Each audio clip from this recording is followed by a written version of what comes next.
तो भगवान आपको हमेशा तरक्की दें और आप हमेशा खुश रहें। और जो भाई का चैनल है SSP SFC, तो मेरा आप सब भाइयों से हाथ जोड़ के विनती है कि मेरे भाई के चैनल को आप लोग ढेर सारा प्यार दीजिए और आशीर्वाद दीजिए। अच्छा, एक बात और पूछना है आपको। आज बहुत फंकी लुक, मतलब फंकी स्टाइल में, मतलब आपका वो लुक लग रहा है, तो ऐसा गाने में जो आज आपने तड़का लगाया है अपने वॉइस, थोड़ा वो भी बता दीजिए।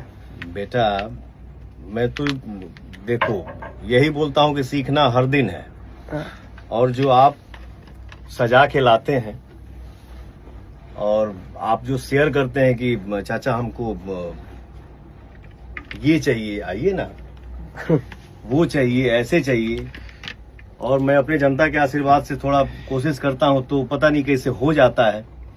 तो भाई का जो आज गाना रिकॉर्ड हुआ है उसमें कुछ पुरानी चीजें हैं, बट बेटा ने ऐसा सजाया है कि आज के जोन में पुरानी ट्यून को, फोक चीज को और गाने को इस जोन में जो सजाए हो, भगवान आपको भी खूब तरक्की दे।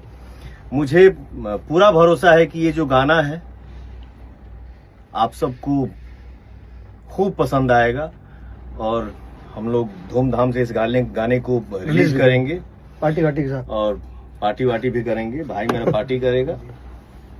जय हो।